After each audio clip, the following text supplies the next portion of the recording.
একটা মাস আমি রহমত দেই, মাগফিরাত দেই, নাজাত দেই। এক একটা নেকিকে আমি 70 গুণ না, শুধু হাজার লক্ষ কোটি গুণ নেকি বাড়ায়া দেই। এত কিছু দিয়ে আমি চেয়েছি যেন আমার বান্দা জান্নাতি হয়, মুত্তাকি হয়। তুমি বান্দা কদর করো।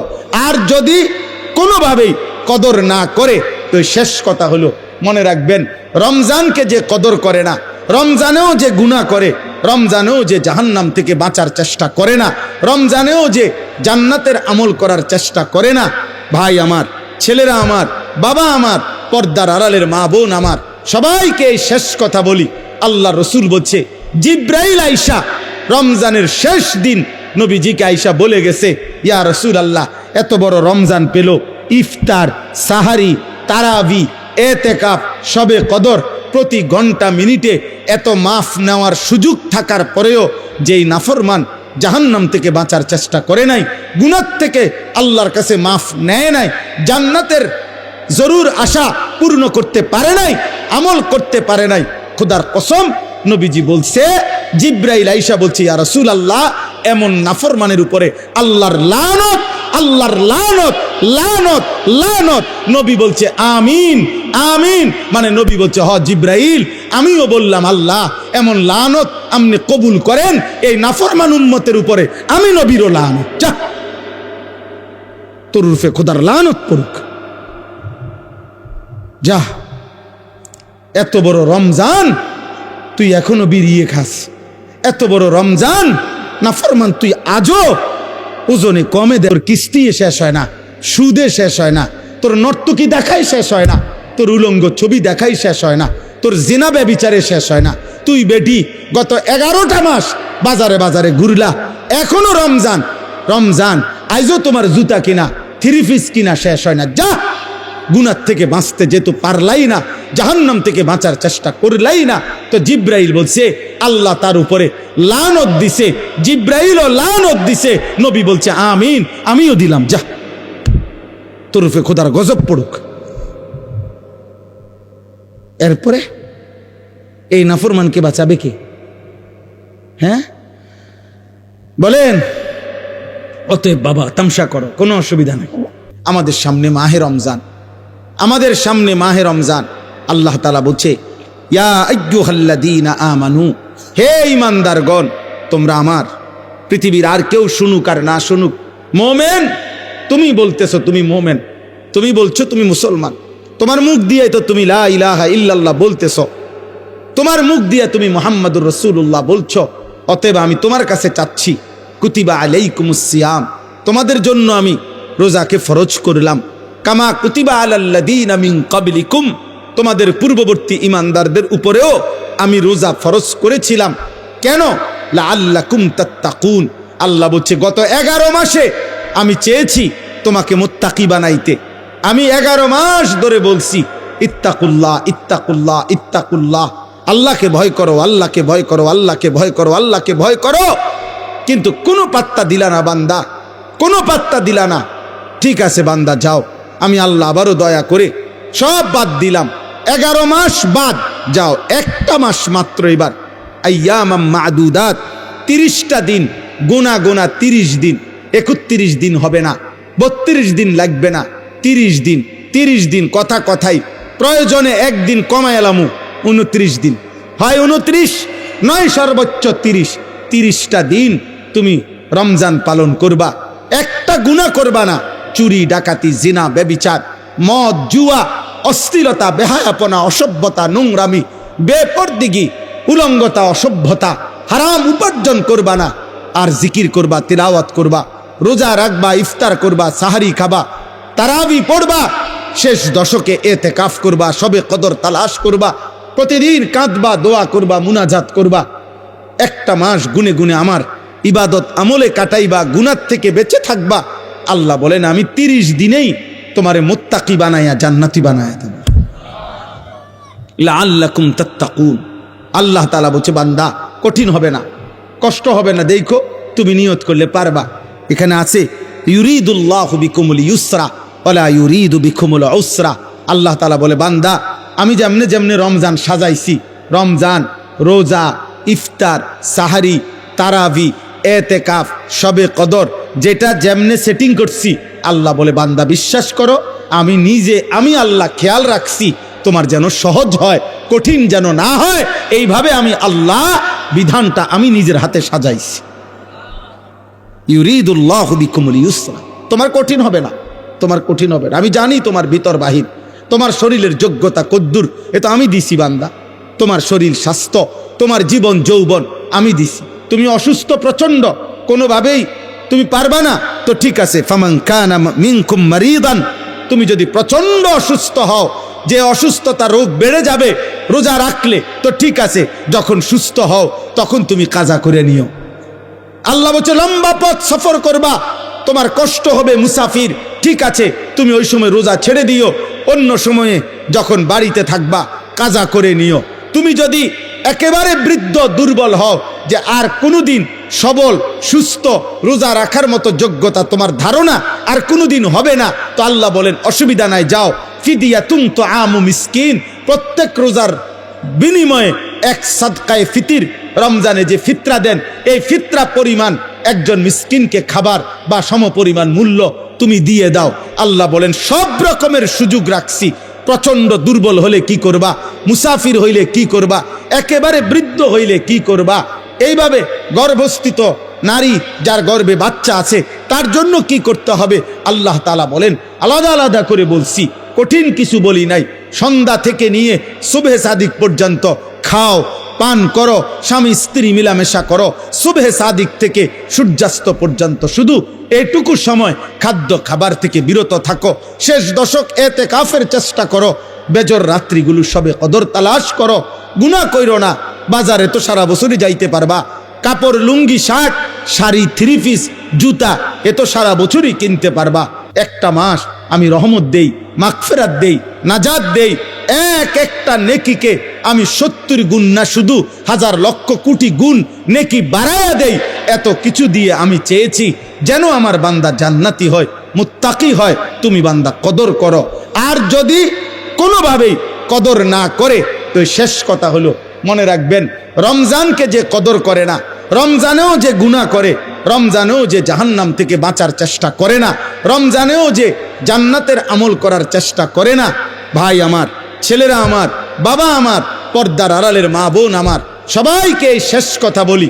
আল্লাহ রসুল বলছে জিব্রাইল আইসা রমজানের শেষ দিন নবীজিকে আইসা বলে গেছে, ইয়া রসুল আল্লাহ, এত বড় রমজান পেল, ইফতার, সাহারি, তারাবি, এতেকাফ, শবে কদর, প্রতি ঘন্টা মিনিটে এত মাফ নেওয়ার সুযোগ থাকার পরেও যেই নাফরমান জাহান্নাম থেকে বাঁচার চেষ্টা করে নাই, গুনাহ থেকে আল্লাহর কাছে মাফ নেয় নাই, জান্নাতের জরুর আশা পূর্ণ করতে পারে নাই, আমল করতে পারে নাই, খোদার কসম নবীজি বলছে, জিব্রাইল আইসা বলছে, ইয়া রাসূলুল্লাহ, এমন নাফরমানের উপরে আল্লাহর লানত, আল্লাহর লানত, লানত, লানত।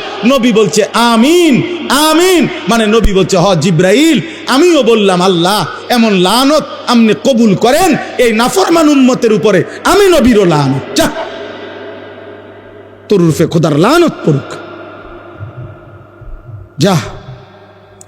এত বড় রমজান তুই এখনো বিড়িয়ে খাস, এত বড় রমজান নাফরমান তুই আজও ওজনে কমে দে, তোর কিস্তি শেষ হয় না, সুদে শেষ হয় না, তোর নর্তকী দেখাই শেষ হয় না, তোর উলঙ্গ ছবি দেখাই শেষ হয় না, তোর জিনা ব্যভিচারে শেষ হয় না। তুই বেটি গত 11টা মাস বাজারে বাজারে ঘুরলা, এখনো রমজান, রমজান আইজও তোমার জুতা কিনা থ্রি পিস কিনা শেষ হয় না। যা, গুনাহ থেকে বাঁচতে যেহেতু পারলাই না, জাহান্নাম থেকে বাঁচার চেষ্টা করলাই না, তো জিব্রাইল বলছে আল্লাহ তার উপরে লানত দিছে, জিব্রাইলও লানত দিছে, নবী বলছে আমিন, আমিও দিলাম, যা তোর উপরে খোদার গজব পড়ুক। এরপরে এই নাফরমানকে বাঁচাবে কে? হ্যাঁ বলেন? অতএব বাবা তামসা করো, কোনো অসুবিধা নেই, এ কথা শেষ আমার। মনে রাখো, হাসি কান্না, আনন্দ বেদনা, সুখ দুঃখ, হ্যাঁ, আনুগত্য অবাধ্য, ঈমান কুফর, কোনো কিছুতেই পৃথিবী থামে না, তুমিও থামতা না, একদিন কবরেই চলে যাইত। হাসলেও কাঁদলেও, সুখে থাকলেও দুঃখে থাকলেও, ইমানদার হইলেও নাফরমান হইলেও, আনুগত্য থাকলেও আনুগত্য না থাকলো। সেজদা দিলেও মৃত্যু হবে, সেজদা না দিলেও মৃত্যু হবে। সেজদা দিতে দিতে আব্দুল কাদের জিলানী হইলেও মৃত্যু হবে, নাফরমানি করতে করতে ফেরাউন নমরুদ হইলেও কি হবে? খালাস, অসুবিধা নাই, কোনো অসুবিধা নাই। চলো ভাই, কারো জন্য পৃথিবী থামে না। আমাদের কারো মৃত্যুতে, আমাদের কারো জন্মে সেকেন্ড, ঘন্টা, মিনিট, 1 সেকেন্ড থামে না। সময়ের গতি থামে? কথা বলে না। পৃথিবী থামে কারো জন্য? না না। কোন ক্ষমতাধরের মৃত্যু আর কোন ফকিরের মৃত্যু, সময়ের কাছে সবাই বরাবর। সময় বলে আমি চলছি তো চলছি, কে মরলো, কে জিতলো, কে হারলো, কে জন্ম নিল, আমার তো সময়। আমি যাচ্ছি আখিরাতের দিকে, আমি যাচ্ছি কবরের দিকে। অকুল্লুম ফি ফালাকিন ইয়াসবাহুন। আল্লাহ বলে সব কিছু তার নির্ধারিত গক্ষপথে, গন্তব্যের দিকে, মানে আখিরাতের দিকে চলছে, সব চলছে। আমরা সবাই যাচ্ছি কোন দিকে? কথা বলে না। আমরা যাচ্ছি কোন দিকে ভাই? আখিরাতের দিকে, আখিরাতের দিকে। অতএব ব্যক্তি, ঘর, সংসার, পরিবার, দেশ, রাষ্ট্র, রাজনীতি, ক্ষমতা, সবকিছুতে আখিরাতকে প্রাধান্য দিবেন। বলেন ইনশাআল্লাহ, বলেন ইনশাআল্লাহ। ভোটের আগের দিনও আখিরাতকে প্রাধান্য দিবেন, ভোটের দিনও আখিরাতকে প্রাধান্য দিবেন, ভোটের পর দিনও আখিরাতকে প্রাধান্য দিবেন, আখিরাতকে প্রাধান্য দিবেন। কোনোভাবেই দুনিয়ার কাছে বিক্রি যাবেন না। আল্লাহ আমাদেরকে হেফাজত করেন, আল্লাহ আমাদেরকে কবুল করে নেন আমার ভাই। অতএব আলহামদুলিল্লাহ, আজকে এই মুবারক মাহফিলে অনেক কষ্ট করছেন আপনারা, এত লম্বা সময় সবর করছেন। আলহামদুলিল্লাহ, আল্লাহ তাআলা এই ফুলগড় বারেশ্বর মাদ্রাসা আল্লাহ কবুল করে নেন। আজকে যেই ছেলেরা হাফেজে কোরআন হয়েছে, আল্লাহ তাদেরকে কবুল করে নেন। যাদের সহযোগিতা করেছে, তাদেরকে হাদিয়া দিয়েছে বিভিন্ন রকমের, মাশাআল্লাহ, আল্লাহ তাআলা তাদের সবাইকে কবুল আর মঞ্জুর করে নেন। আমার একটা ছোট্ট পরামর্শ আছে, সেই পরামর্শটা হইল, না মানলেও সমস্যা নাই, বাকি আমি আমার পরামর্শ হইল, ওই যেই প্রবাসী কল্যাণ সংস্থার নাম বলছেন কি জানি, বারেশ্বর প্রবাসী কল্যাণ, বারেশ্বর প্রবাসী কল্যাণ সংস্থার কাছে, আপনাদের কাছে আমার পরামর্শ হলো, আমার আন্তরিক পরামর্শ হলো, প্রতি বছর যে হাফেজে কোরআন হবে তাকে একটা সাইকেল পুরস্কার দেওয়া হবে। সাইকেল পুরস্কারের সাথে কোরআনের হাফেজের কি সম্পর্ক আমি এটা বুঝলাম না, আমার এটা মাথার ধরল না। সাইকেলের সাথে কোরআন হেফজের সাথে সম্পর্ক কি হইল? এতে করে সে কি করবে, মানে হাফেজে কোরআন সাইকেল দিয়া আলাদা কি লাভবান হবে, এটা আমার মাথায় ধরল না। হ্যাঁ, এটা আমি বুঝলাম না। এই জন্য আমার পরামর্শ হলো, কোনো হক্কানি মুত্তাকি আলেমে দিন থেকে পরামর্শ নিয়ে আপনি জেনে নেবেন যে কোনো তালেবে এলেমকে, কোনো মাদ্রাসার ছাত্রকে, কোনো হাফেজে কোরআনকে কি পুরস্কার দিলে তার উত্তম হবে, তার সারা জীবনের এলেম অর্জনের জন্য কাজে লাগবে, পড়ালেখার জন্য কাজে লাগবে। এখন এইটা দিয়ে যদি সে কালকার থেকে গোটা 1 মাস চরকির মতো সারাটা মুরাদনগর গড়ে, তাইলে প্রবাসী কল্যাণ সংস্থার নেকি কি হবে আমি বুঝি না। এই জন্য আমি এটা ফিরাইয়া নিতে বলি না। আমি এবার তো দিছেন আলহামদুলিল্লাহ, কিন্তু উনি বলছেন প্রতি বছরেই একটা সাইকেল দিবে না। পৃথিবী যদি সবাই আপনার যেই সম্ভাবনা দেখা দিছে বাংলাদেশে, যেই প্রতিশ্রুতি এইবার নির্বাচনকে সামনে রেখে, আমি তো ধারণা করতেছি 13 তারিখ যেই জিতক 12 তারিখ প্রত্যেকের হেলিকপ্টার দিবে। বুঝেন নাই কথাটা? তাইলে তখন তার সাইকেল কাজে লাগতো না। এই জন্য তালেবে এলেম, এটা নিরুৎসাহিত করছি না, আপনারা পুরস্কার দিবেন, হাদিয়া দিবেন, কিন্তু আলেমে দিন থেকে মশওয়ারা করে দিবেন, অর্থাৎ যেন ওই বাচ্চারা আজীবন তার এলেমের কাজে লাগে, পড়ালেখার।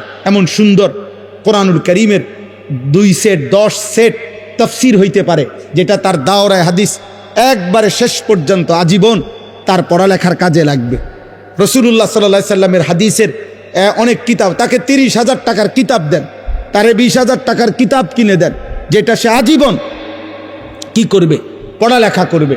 হ্যাঁ, আমার ছেলে হাফেজ হইয়া পুরস্কার পাইছে তাফসিরে তাওজিহুল কোরআন। তো আমি একদিন আমার বাসার এই তাফসির আমারও আছে, তা আমি আমার একটা খণ্ড পাচ্ছিলাম না, খুঁজেই পাচ্ছি না, 2-3 খণ্ড, আমার একটা খণ্ড আমি পাই না, ওই খণ্ডটাই তখন আমার দরকার। আমার ছেলে আমারে দৌড়াই এসে বলছে, আব্বু আমি যে পুরস্কার পাইছি এইটাই তো তাফসির, তাহলে আমি এটা খুলে দেই আমারটা। তাহলে হে তার প্যাকেট প্যাকেটিং করা ছিল, ওইখান থেকে খুইলা আমার এটা দিছে আব্বু এটা, তাহলে আমি তখন পড়লাম। আমার অনেক কিতাব আমার সন্তান পড়ে, আমার সন্তানের কিতাবও আমি পড়ে আমার উপকার হয়েছে। কথা বুঝছেন না?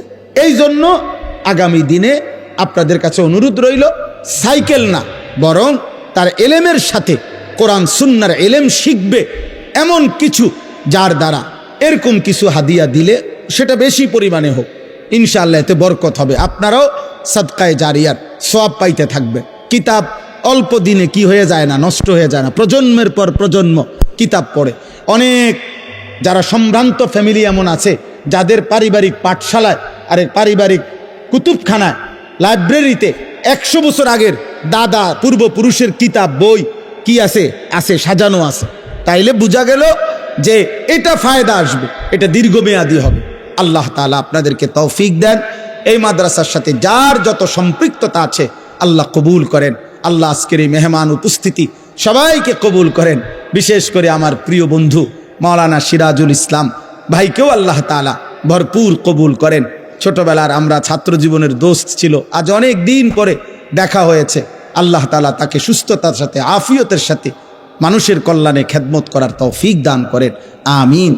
পবিত্র কোরআনুল কারীমের 2 নম্বর পারা 2 নম্বর সূরা, সূরাটির নাম সূরায়ে বাকারা।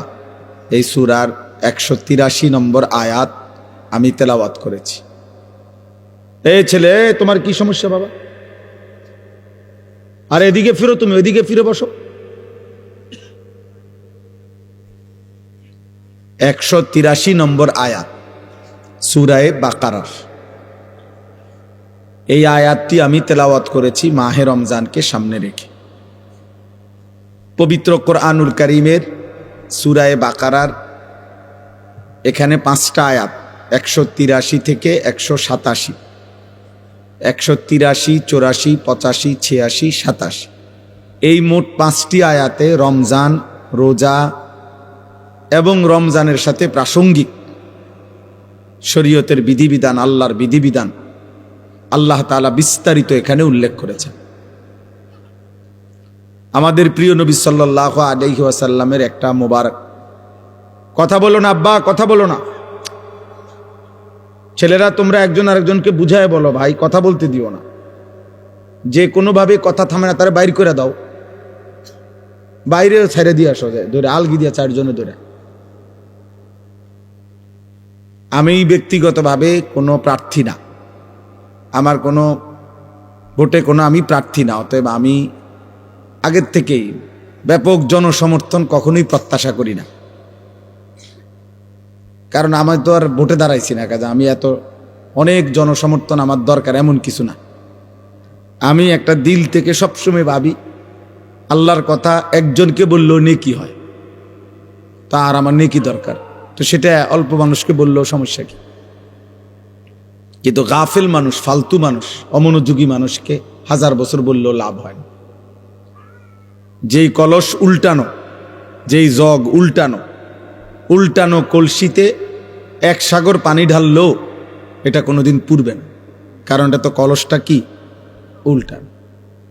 নবী সাল্লাল্লাহু আলাইহি ওয়াসাল্লাম এটা হাদিসে বলছেন, কিছু মানুষের অন্তর উল্টানো কলসির মতো, কাল কুজে মিরবাদান, উল্টানো কলসির মতো।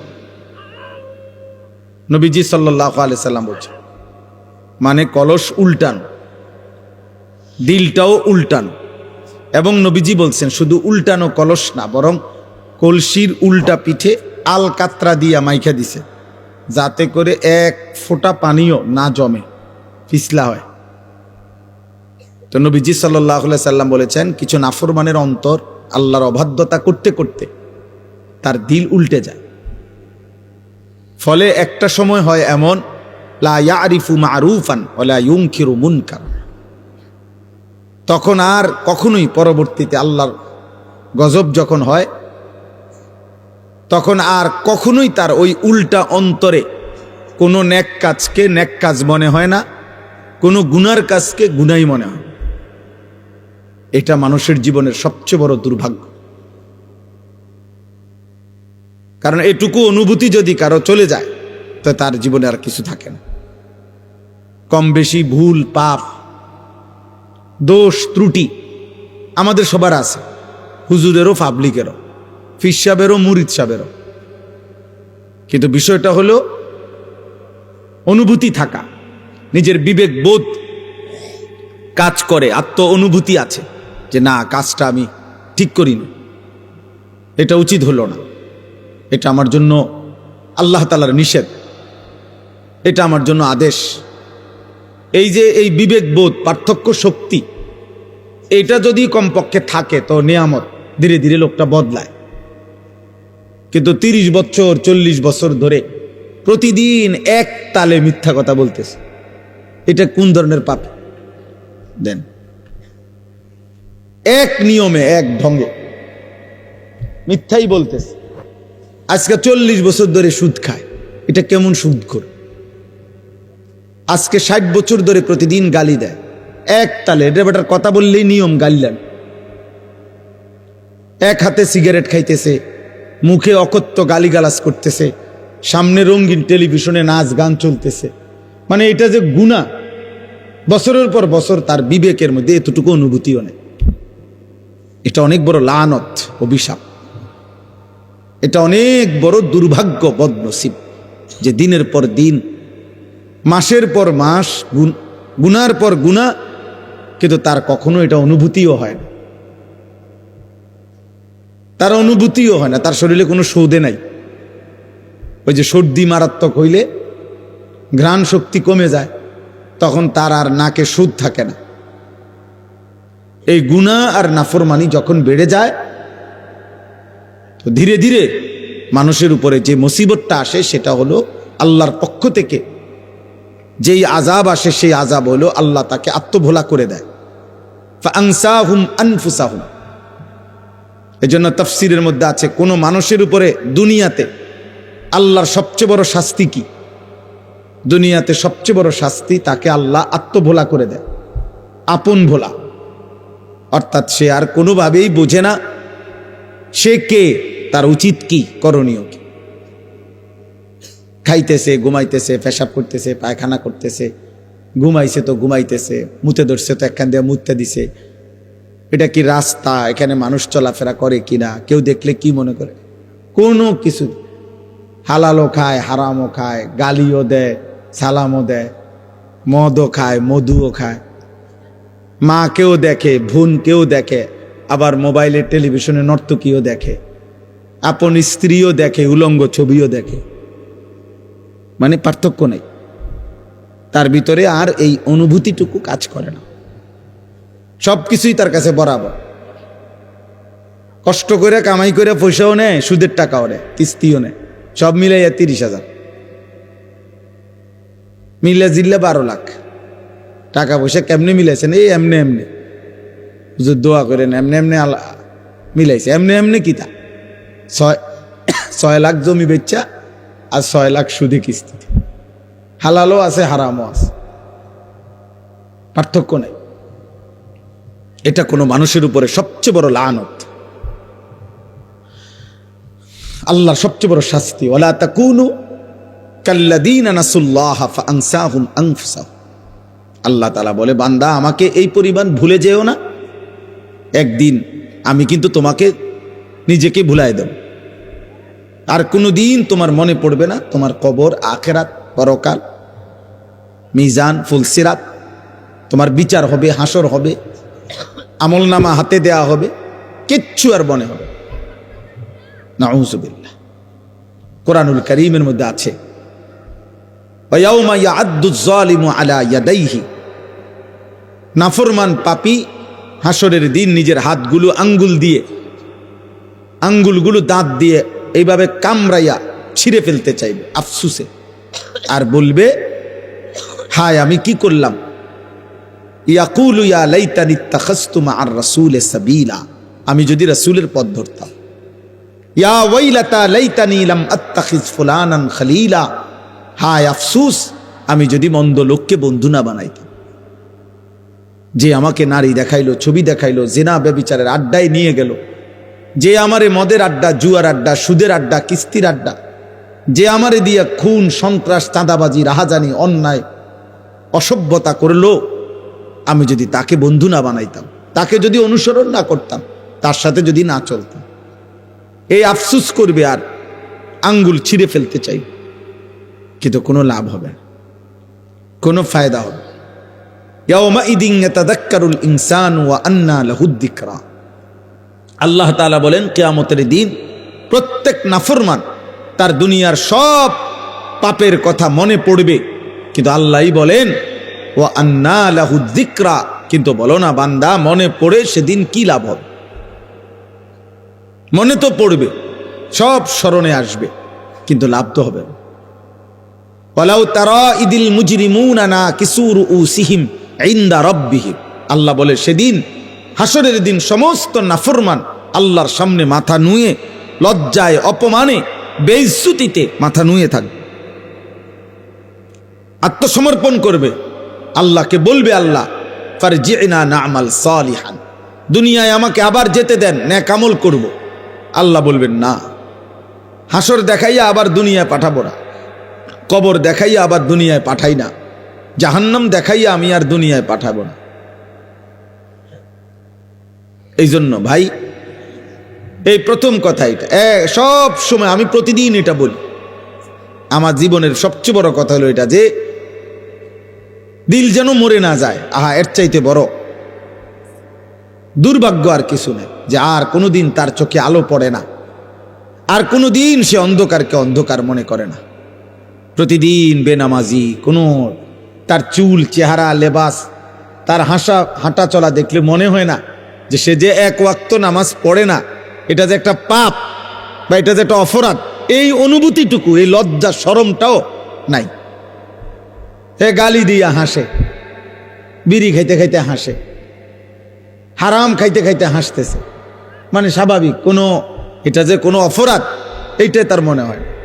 টেলিভিশনে নর্তকীর নাচ দেখতেছে, নাটক, সিনেমা, এটা যে অপরাধ এটাও মনে হয় না। এমন যেন না হয়, এটা দুর্ভাগ্য। অনেক বুড়া মানুষেরা আমার খুব আফসুস লাগে, মুরব্বী 60-65 বছর বয়স হয়ে গেছে, দিনের পর দিন টেলিভিশন দেখে, চা দোকানে বসে বসে দিনের পর দিন বিড়ি সিগারেট খায়, অথচ 65 বছর 60 বছর। কল্পনা করেন, খবর নিলে দেখবেন আজিয়া 40 বছর ধরে বিড়ি খায়। কারণ উনি তো আজিয়া 60 বছর বয়সে, আজকে 2 বছর 6 মাস হয় বিড়ি ধরছে না, উনি ধরছে মনে হয় যে 40 বছর আগে। 60 বছর বয়সেও যে রঙিন টেলিভিশনে নাচ গান দেখে, এই বদভ্যাস উনার আজকে মনে হয় 40 বছরের। কথায় কথায় যিনি গালি দেয়, আপনি খবর নিলে দেখবেন এই বদভ্যাস উনারা যে 30 বছর। আহা, 30 বছরও কেউ আপনাকে মনে করে নাই এটা গুনাহ? 30 বছরেও ভাবেন নাই? এই জন্য এটা মনে রাখতে হবে। এটা হলো শুরুর কথা। অমনোযোগী মানুষ, গাফেল মানুষ, খামখেয়ালি, হুজুররা হুজুরদের কথা বলে, আমার এগুলার দরকার কি? আমার বাবুরে জান চলে না, কোনো রকম সংসারটা চালাইতেই জান শেষ, হুজুররার এত কথা দৈরা ফার্মুনি। উনি মস্কারি করে, ফাইজলামি করে। হ্যাঁ, হুজুররা আমনে আখেরাতের কথা বলে, আর আমনে ইয়ার কি মারেন? হ্যাঁ, চা দোকানে বসে বসে গপ মারে। ও কয় তো হুজুররা তো কয়, ভালো লাগিয়ে কয়, বুঝি তো আমরা লাগিয়ে তো কয়, ফারি না, ও শেষ। এই কথা বললে আপনারে ফেরেস্তা ছেড়ে দিব, ঠিক না? মানে মস্কারি করে আর কি, ইয়ার কি করে। উনি মনে করছে তামাশা করছে। আখেরাত তামাশা না, আখেরাত খামখেয়ালি না, দুনিয়া তামাশা, দুনিয়া খেলাধুলা, দুনিয়া ফালতু জিনিস, দুনিয়া একদম ফালতু, দুনিয়া বেহুদা। নবীজি সাল্লাল্লাহু আলাইহি সাল্লাম বলছেন, একটা কান কাটা মরা ছাগলের সমপরিমাণ মূল্য আল্লাহর কাছে দুনিয়ার নাই।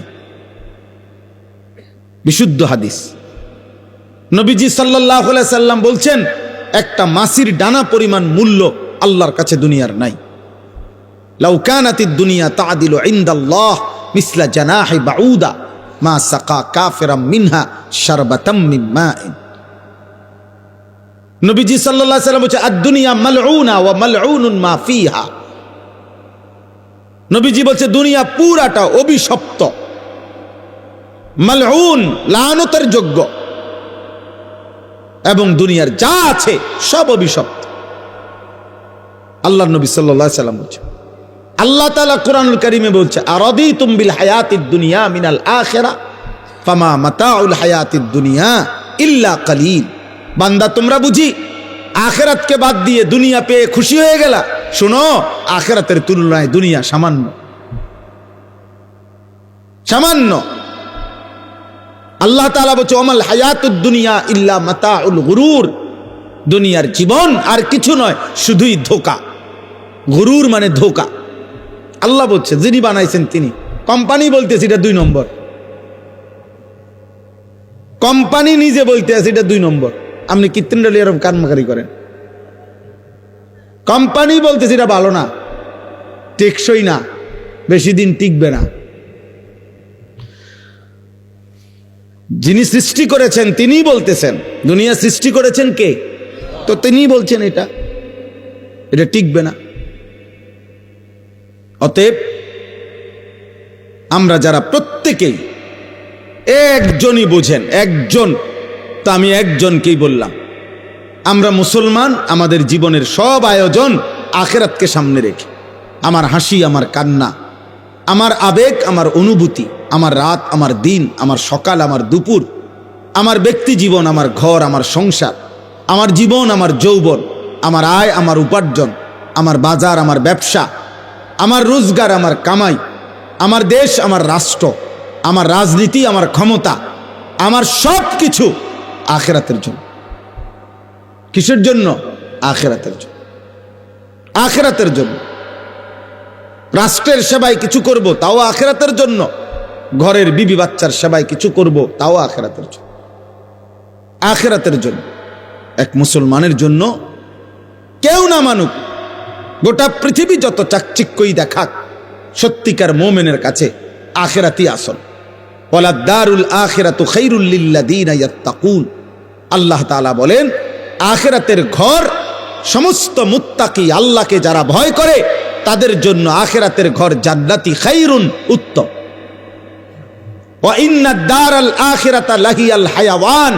আল্লাহ বলে, আখিরাতের ঘর জান্নাতি হচ্ছে প্রকৃত অর্থে জীবন, বেঁচে থাকার সার্থকতা, লাইফ, জীবন, হায়াত আখিরাত। দুনিয়া কোনো বেঁচে থাকার সার্থকতাই নাই। 1 কোটি টাকার দামের গাড়ি হোক, 100 কোটি টাকা দামের বাড়ি হোক, যিনি বানাইছেন তিনি নিশ্চিত জানেন এখান থেকে তাকে একদিন চলে যেতে হবে। তাহলে মৃত্যু যার ঘাড়ের কাছে, অ্যাক্সিডেন্ট যার পাশে পাশে, অসুস্থতা আর দুর্বলতা যার সঙ্গী, তার আবার আনন্দ কি? আনন্দ কি? গাড়ির দাম 1 কোটি টাকা হোক না, অ্যাক্সিডেন্ট তো সঙ্গী। হায়াত যত স্বাস্থ্যবানই হোক না কেন, মৃত্যু তো আমার সঙ্গী। তাহলে মৃত্যু যার সঙ্গী, অ্যাক্সিডেন্ট, দুর্ঘটনা, বিপদ আর মুসিবত, অসুস্থতার দুর্বলতা যার সঙ্গী। ভাই, তোমরা একটা ছেলে গিয়ে এই কাছের ছেলেগুলারে আওয়াজটা থামাও না। তোমরা বুঝের কোনো ছেলে যার কথা বললে শুনবে এমন 2জন ছেলে যাও না ভাই। এখানে যে ছেলেগুলো কথা বলতেছে অগরে দূরায় দাও না, সরায় দাও না। আশ্চর্য! আহারে, মুসলমানের বাচ্চা অভিভাবক শূন্য।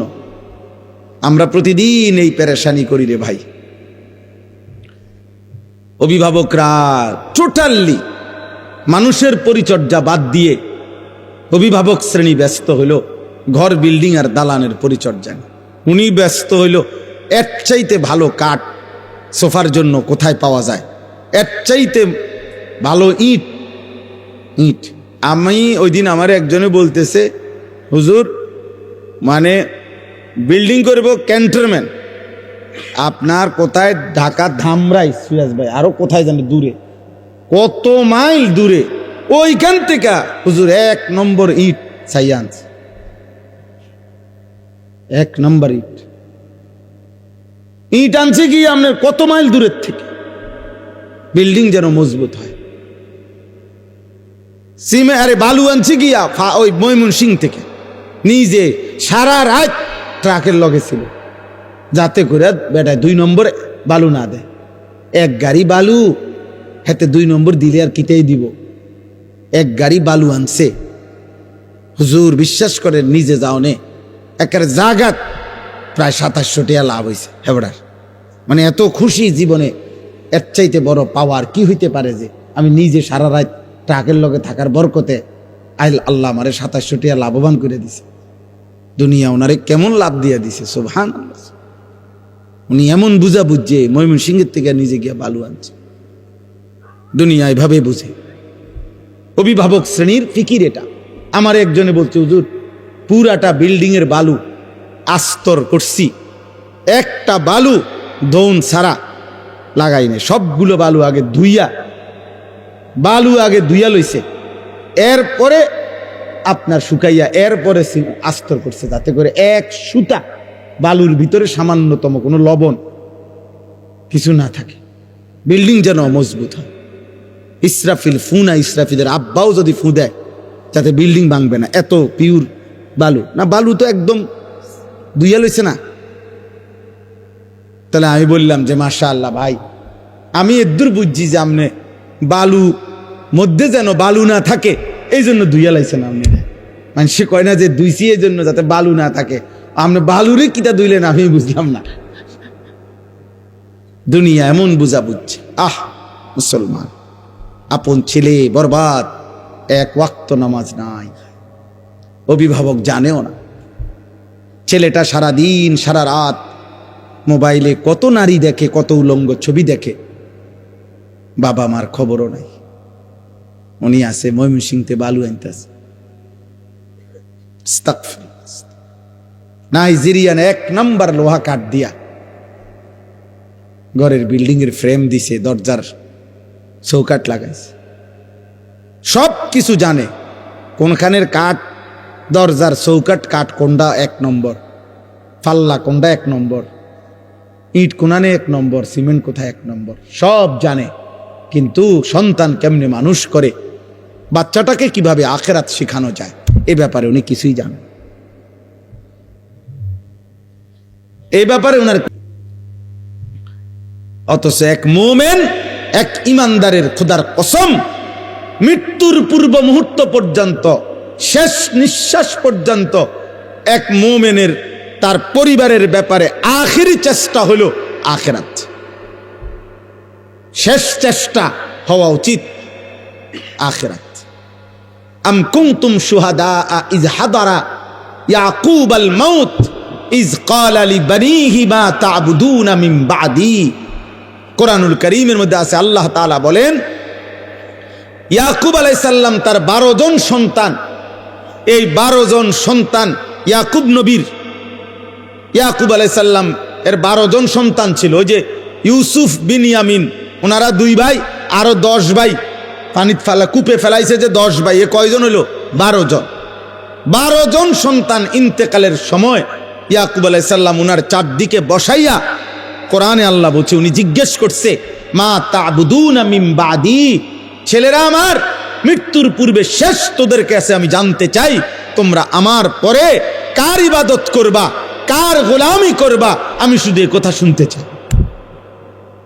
ক্বালু না'বুদু ইলাহাকা ওয়া ইলাহা আবাইকা ইব্রাহিমা ওয়া ইসমাঈলা ইলাহান ওয়াহিদা।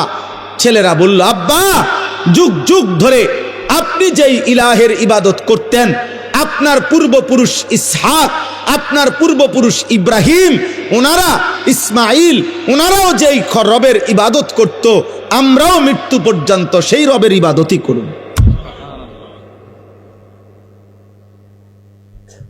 তো ইয়াকুব আলাইহিস সালাম বলছে, ঠিক আছে আব্বা, আমি বিদায় নিলাম, আমি নিশ্চিন্ত হলাম, আমার সন্তানের কাছ থেকে আমি শেষবারের মতো আল্লাহর ইবাদতের কথা মনে আছে কিনা এটা জেনে রাখলাম।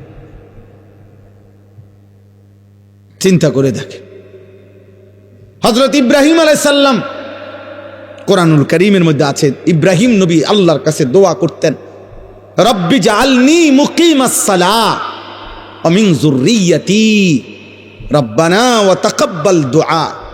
কোরআনুল কারীমের মধ্যে সবচেয়ে বেশি দোয়া হলো ইব্রাহিম নবীর দোয়া। অনেক দোয়া আছে, ইব্রাহিম আলাইহিস সালাম দোয়া করছেন, তন্মধ্যে এই একটা দোয়া কেবল, এটা একটু ভিন্ন আঙ্গিকের ইব্রাহিম নবী বলছেন। সেটা কি?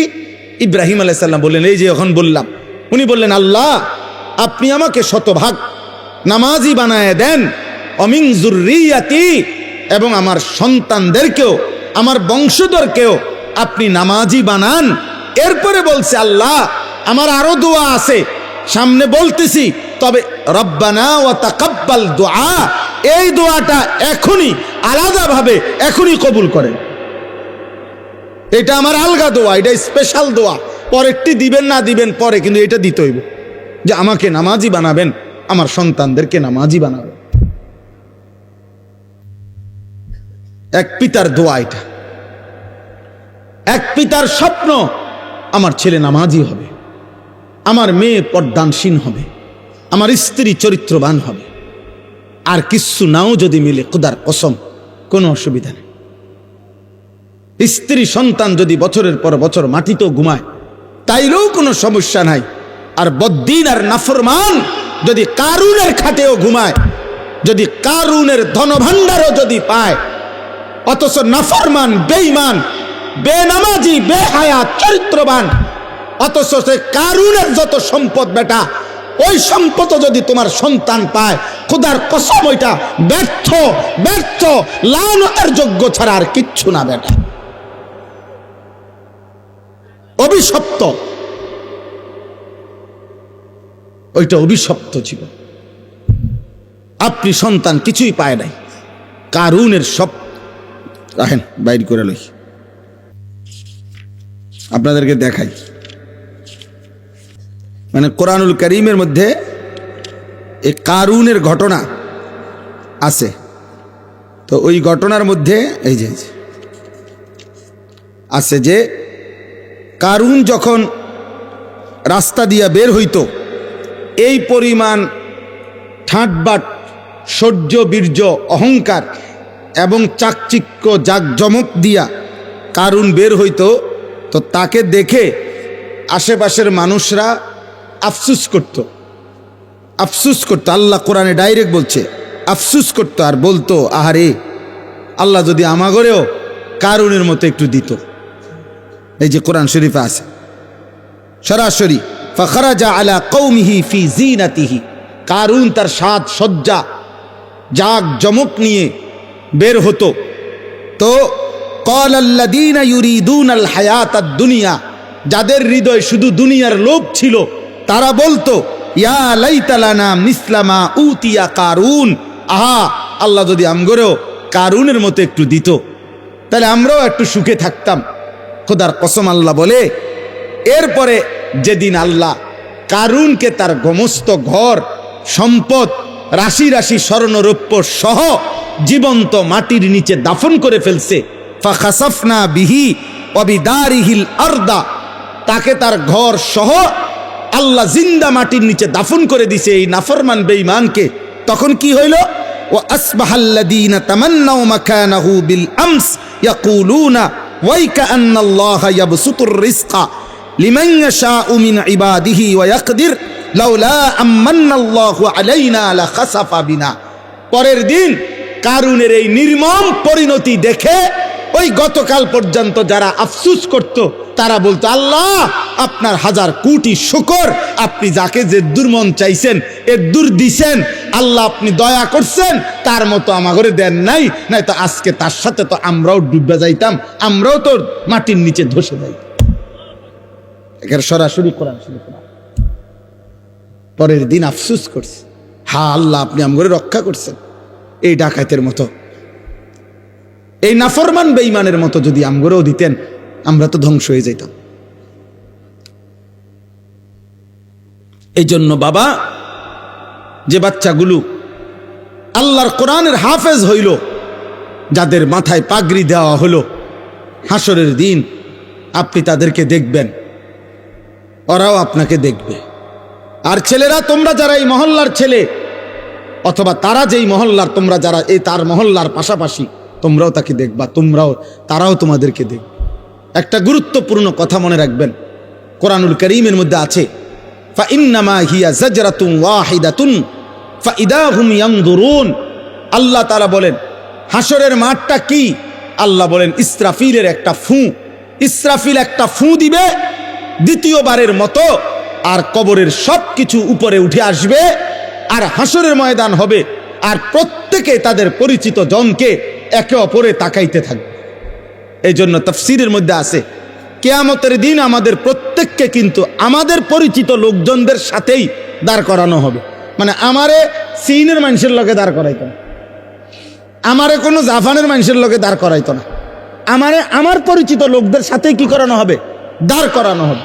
ইদা হুম ইয়ানজুরুন, একজন আরেকজনকে, আরে সিরাজ ভাই নি, উনি বলে আরে আনিস ভাই, এই যে উনি, তো আমি এখন উনাকে এখানে দেখেই উনি আমার সামনে আইসা সালাম দিছে, তাকাইয়ে আমি আরে সিরাজ ভাই, উনি আমার সাথী, আমরা একসাথে কামিল পাশ করছি, একসাথে একই ইয়ারমেট, তাইলে এরকম পরিচিত।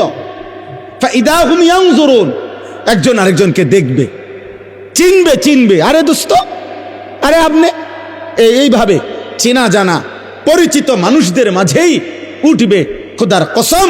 তখন যার আমল নামা ডান হাতে দেওয়া হবে, সে তার এই পরিচিত লোকগুলাকে একটা চিৎকার দিয়া আমল নামাটা হাত দিয়া দেখায় বলবে, হা উমুকরাউ কিতাবিয়া, আমার আমল নামা দেখো, আমার নাম জান্নাতীদের কাতারে উঠছে। দেখো দেখো, এবার নাফরমান কি দেখাবে? কি দেখাবে? বেঈমান কি দেখাবে? তখন ইমানদার তো দেখাবে, হা উমুকরাউ কিতাবিয়া, আমার আমল নামা পড়ো, দেখো, ইন্নী জানানতু আন্নী মুলাকিন হিসাবিয়া।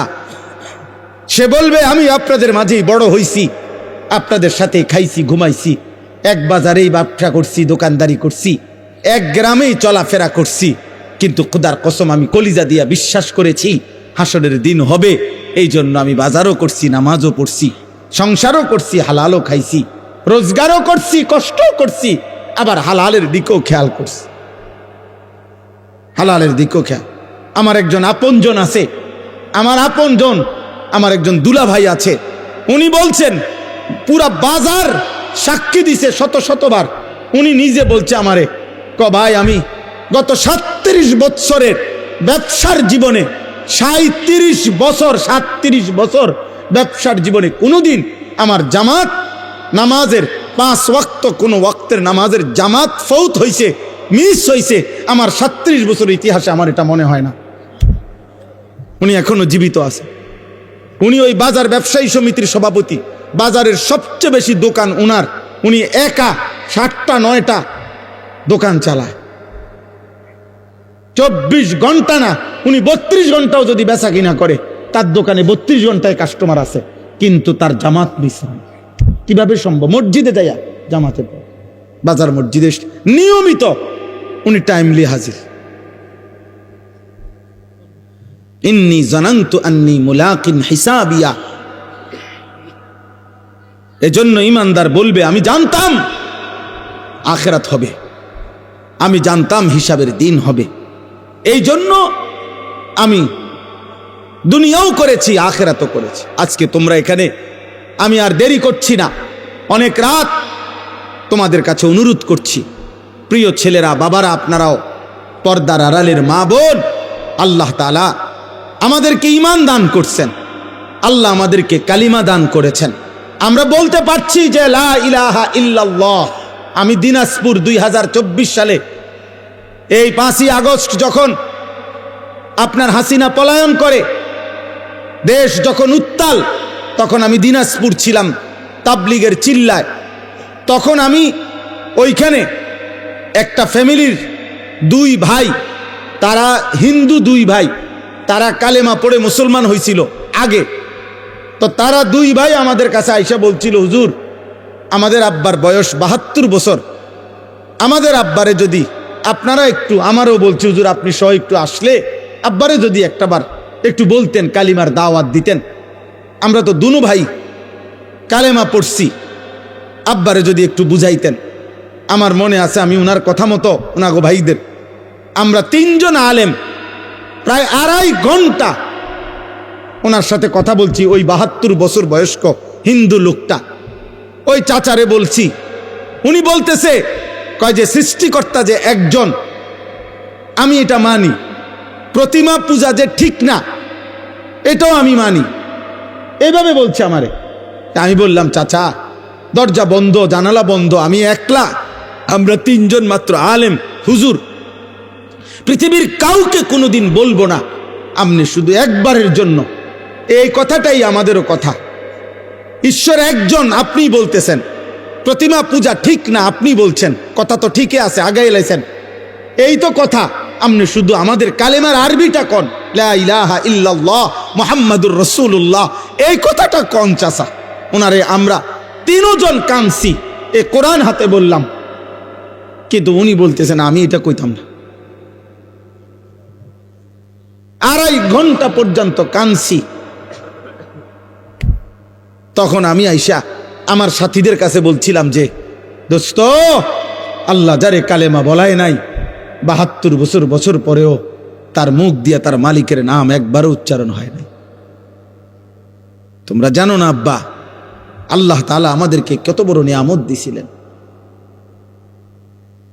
কত বড় নিয়ামত দিছিলেন। আল্লাহ যাকে ঈমান দেয় না, আল্লাহ যাকে কালেমা দেয় না, আল্লাহ যদি ফয়সালা নেয় ঈমান দিবে না, আল্লাহ যদি ফয়সালা নেয় কালেমা দেবে না, তো খুদার কসম নবী সাল্লাল্লাহু আলাইহি সাল্লাম, আল্লাহর মাহবুব, আল্লাহর হাবিব, আল্লাহর কলজার টুকরা নবী, আল্লাহর মাহবুব যিনি, গোটা জগৎ আল্লাহ যেই বন্ধুর জন্য সাজাইছেন, এত মায়া এত ভালোবাসা যেই বন্ধুর জন্য, সেই নবী সাল্লাল্লাহু আলাইহি সাল্লামও 1000 বার লক্ষ বার চোখের পানি ফেলাইছে, 2 হাত তুলছে। কোরআনে বুখারী শরীফের রিওয়ায়াত, নবীজি উনার চাচা আবু তালেবের জন্য 2 হাত তুলছে, লা আস্তাগফিরান্না লাকা মা লাম উনহা আনকা, বুখারীর ইবারত। উনি বলছে, নবীজি আল্লাহ আমারে নিষেধ না করা পর্যন্ত চাচা আপনার জন্য আমি আল্লাহর কাছে ক্ষমা প্রার্থনা করব। নবীজি চাচারে বলছে মনো 1000 বার, ইয়া আম কুল লা ইলাহা ইল্লাল্লাহ কালিমাতান আশহাদু লাকা বিহা ইনদাল্লাহ। একবার চাচা লা ইলাহা ইল্লাল্লাহ বলেন, আমি আপনার জন্য হাসরের ময়দানে সাক্ষী দেব। চাচা একবার বলেন, একবার বলেন, একবার বলেন, একবার বলেন। কাঁদতেছিলেন। কোন কোন কিতাবের মধ্যে আছে শেষ পর্যন্ত নবীজি এটা পর্যন্ত বলছে, চাচা আপনি ঠিক আছে বইলেন না, আমি বলি, আপনি শুধু ঠোঁটটা নাড়েন, আমার লগে শুধু ঠোঁট নাড়েন, আমি আপনার জন্য সাক্ষী দেব। আল্লাহ তাআলা বলছে, মা কানা লিন নাবিয়্যি ওয়াল্লাযীনা আমানু আন ইস্তাগফিরু লিল মুশরিকিন ওয়ালাউ কানু উলি কুরবা। কোরআনের আয়াত, সূরা তাওবার আয়াত। আল্লাহ আয়াত নাজিল করে বলছে, বন্ধু সাবধান, হাত নামান, নামান, হাত নামান, হাত নামান। কোন নবী এবং ইমানদার কারো জন্য অনুমতি নাই মুশরিক বেঈমানের জন্য আমি আল্লাহর কাছে ক্ষমা প্রার্থনা করার অনুমতি নাই। আমি ঈমান দেব না বলছি, দেব না যে দেবই না। আপনি হাবিব, আপনি মাহবুব, সব ঠিক আছে, কিন্তু আপনি বললেও দেব না। যারে দেব না তারে দেবই না। তোমরা বাবা মনে করছো বিড়ি খাইতে খাইতে জীবন শেষ, সিগারেট টানতে টানতে জীবন শেষ, মোবাইলের নর্তকী দেখতে দেখতে জীবন শেষ। নাফরমান বেটা, চুল একটা ঠিক করতে করতে বেটা ছাগল, তোর মতো ছাগল বেটা, তোরে বেঈমানে একটা চুলের ফ্যাশনের মধ্যে নিয়া তোরে তার দলে নিয়ে গেছে গা। তোরে বেটা একটা কয়টা উলঙ্গ নারী, মোবাইলের কয়টা ধরতেও পারো না, সুইতাও পারো না, শুধু সাইয়া তাকে ব্যয় কইরা এই কয়টা নর্তকী দেখাইয়া তোর ঈমান নিয়ে গেল, তোর আখিরাত নিয়ে গেল, তোর কপালের সেজদা নিয়ে গেল, তোর আল্লাহ নিয়ে গেল, তোর রাসূল নিয়ে গেল। থু তো মারি তোর কপালে, থু তোর কপালে, থু তোর কপালে, থু বেনামাজি তোর কপালে, থু তো মারি, থু তোর কপালে। ছি ছি ছি ছি, কি দেখাইয়া তোরে নিয়ে গেল বেটা? সারাদিন তোরে কি দেখাইলো? মোবাইলের কয়টা নর্তকী, এগুলার জাত আছে না বংশ আছে? এগুলার মধ্যে কোনো সতীত্ব আছে না, ইজ্জত আছে না, সম্মান আছে? মোবাইলের নর্তকীর কাছে কিছু আছে? তো ওই কি দেখলো এটা? আর এটা কি নারী? এটা তো নারী না, এটা তো নারীর ছবিও না, ছবির ছায়া। এটা তো ছায়া ছবি। তো তুমি কি দেখে শরীরটা শেষ করলে? ওই যে দেখেন, ওই আর এক অপদার্থ দেখেন, এই মোবাইল এটা ধরে রেখেছে, দেখছেন? রাত 12টা বাজে, বিবেকের কোনো অনুভূতি নাই। হ্যাঁ, মনে করছে জীবন মানে মোবাইল, এটাই ভাবে, মনে করছে জীবন মানে চুল ফিরাইতাছি, কেউ মাতে না, আমারে যে সুন্দর লাগে, বোঝেন না, খাড়াইয়া মুতি যে সুন্দর লাগে আমারে, যেন দিয়া মুতে ধরে হেন দিয়া মুতালায়। এটা কি রাস্তার পাশে হেন দিয়া গাড়ি যায়, সিএনজি যায়, মানুষ যায়, বেডইট যায়, বেডিট যায়, কি মনে করে? আরে কি মনে করবো কি তা আবার মনে করার কি আছে? মানুষ হইলে না ভাবতো, ইনসান হইলে না ভাবতো। তুমি একজনকে বলি নাই আব্বা, আল্লাহ তোমাকেও মাফ করে দেন।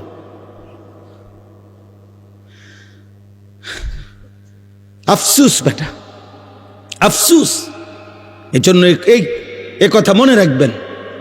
আমার কাছে একটা কিতাব আছে, ফিকহু তারবিয়াতিল আবনা, আরবি কিতাব। আমি ওই কিতাবে এই কথাটা পড়ছি। ওই আরবের একজন বিখ্যাত লেখক, তিনি এটা লিখছে। উনি বলছে, হে আল্লাহর বান্দা, তুমি জানো না আল্লাহ যাকে ঈমান দিছে তারে আল্লাহ কত বড় নিয়ামত দিছে।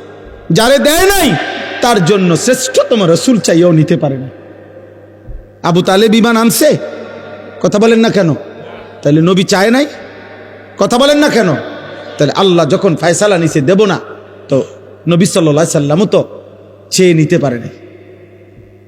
ইব্রাহিম আলাইহিস সালাম, ওনার আব্বা আজর ওনার বাফেরে কালেমা পড়াইবার জন্য এই কোরআনে আছে শতবার, লক্ষবার, হাজার বার ইয়া আবাতি, ইয়া আবাতি বলছে, হে আব্বা, হে আব্বা, আব্বা আপনি কালেমা পড়েন, কালেমা পড়েন, কালেমা পড়েন। পাগল হয়ে গেছে, কত লক্ষবার বলছে। আল্লাহ বলছে, ইব্রাহিম আপনিও আমার বন্ধু, আপনিও আমার খলিল, কিন্তু আমি আল্লাহ সিদ্ধান্ত আপনার বাবাকে ঈমান দেব না, দেব না তো দেবই না, আপনি বললেও দিব না। এই জন্য ইব্রাহিমের হাত নামায় ফেলছে, বাবাকে ঈমান দেয় নাই, দিছে, কথা বলেন না তো। আবার 12 বছর বয়সী ছেলেটাকে জিজ্ঞাসা করছে, এই ইব্রাহিম, কি আশ্চর্য আল্লাহর ইচ্ছা দেখেন, ইব্রাহিমে বাবারে এভাবে বলল, কালেমা হইল না। আবার এই ইব্রাহিম আলাইহিস সালাম ইসমাইলের 12 বছরের এই ছেলেকেই, ওনারই ছেলে তো না, পরে জিগাইছে যে বাবা আমি স্বপ্নে দেখতেছি যে আল্লাহর হুকুমে আমি তোমাকে জবাই করতেছি, তুমি কি কও? সে বলতেছে, নিশ্চিন্তে আপনি আমার মালিকের হুকুম পালন করেন, আমি আমার আল্লাহর ফয়সালার উপরে ধৈর্য ধারণ করব। 12 বছরের ছেলে তার মালিক চিনে, 12 বছরের ছেলে কালেমা চিনে, 12 বছরের ছেলে আল্লাহ চিনে। আল্লাহ ঈমান দিলে 12 বছরের ছেলে কেউ দিলেন, আর আল্লাহ ঈমান দেয় নাই তো 70 বছরের বাবাকে ঈমান দেয় নাই। কার ফয়সালা? আল্লাহর ফয়সালা, আল্লাহর ফয়সালা।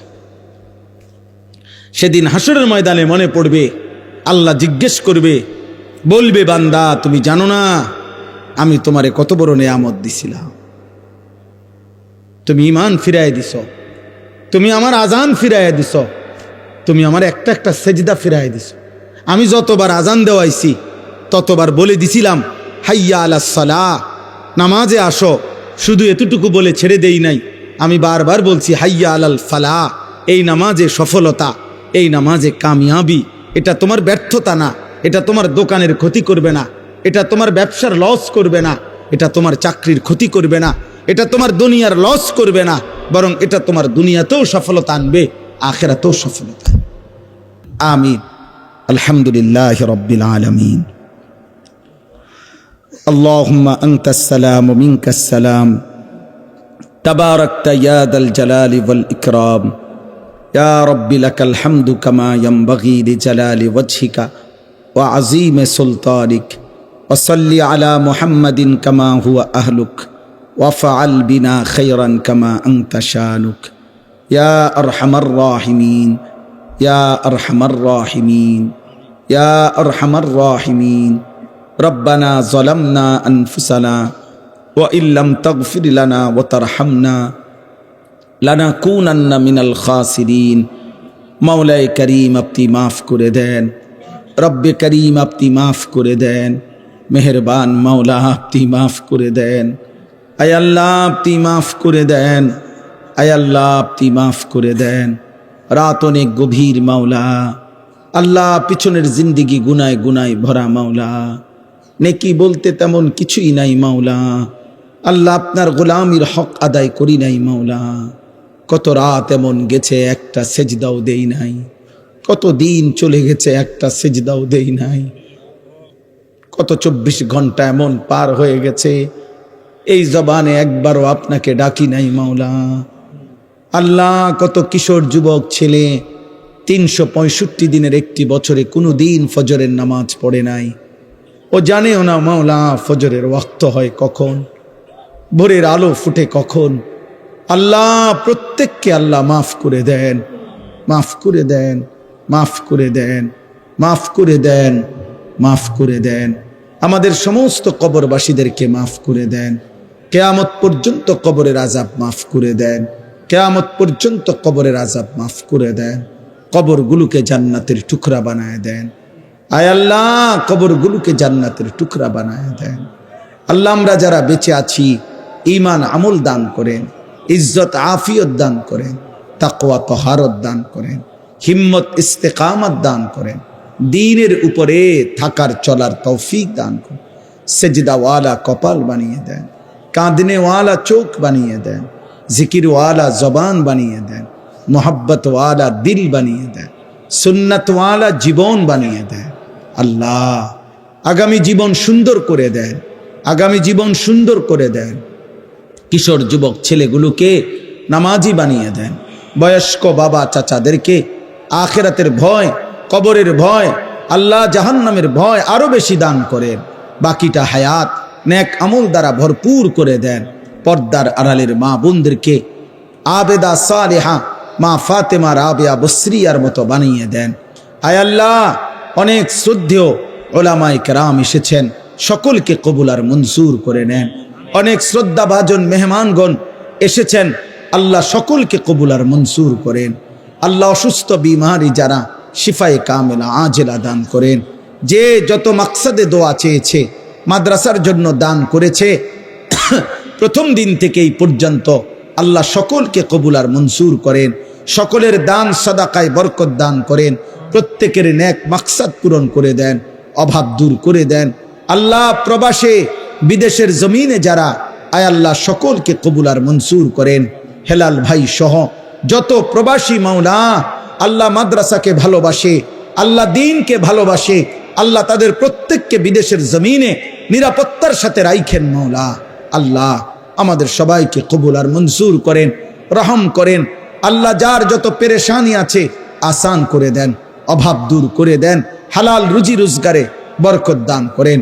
আল্লাহ, আমার স্টেজের মঞ্চের এই বন্ধুদেরকে আল্লাহ আপনি কবুল করে নেন। প্রিয় বন্ধু মাওলানা সিরাজ ভাইকে আল্লাহ আপনি কবুল করেন। আল্লাহ, আরও যতজন বাবা ভাই এসেছেন সকলকে কবুল আর মঞ্জুর করেন। আল্লাহ, আপনি দয়া করেন। আয় আল্লাহ, আপনি দয়া করেন। আয় আল্লাহ, আমার দেশকে আপনি নিরাপদ করে দেন, আপনি নিরাপদ করে দেন। আল্লাহ, নির্বাচনকে সামনে রেখে মারামারি হানাহানি থেকে জাতিকে বাঁচান। জান মাল ইজ্জত আব্রু আপনি হেফাজত করেন। একজন ইনসাফগার, ন্যায়পরায়ণ, আদেল শাসক আমাদেরকে দিয়েন মাওলা। কোন জালেমের হাতে তুলে দিয়েন না রে মাওলা, কোন জালেমের হাতে তুলে দিয়েন না, কোন জালেমের হাতে তুলে দিয়েন না, কোন জালেমের হাতে তুলে দিয়েন না। আল্লাহ, জুলুমের শিকার কইরেন না। ইজ্জত নিয়ে কোরআন বুকে সেজদা দিয়ে বাঁচতে চাই মাওলা। বিবি বাচ্চাকে, আল্লাহ দেশবাসীকে, দেশ জনগণকে ঈমান ইসলামের উপরে রেখে যেতে চাই। আল্লাহ, আপনি তৌফিক দেন, কবুল করেন, কবুল করেন। রব্বির হামহুমা কামা রব্বায়ানি সগীরা। আয় আল্লাহ, রমজান পর্যন্ত হায়াত ভিক্ষা দান করেন, রমজান পর্যন্ত পৌঁছিয়েই দেন। আল্লাহুম্মা বারিক লানা ফি রজব ওয়া শাবান ওয়া বাল্লিগনা রমাদান। সুবহানা রাব্বিকা রব্বিল ইজ্জাতি আম্মা ইয়াসিফুন ওয়া সালামুন আলাল মুরসালিন ওয়ালহামদুলিল্লাহি রাব্বিল আলামিন।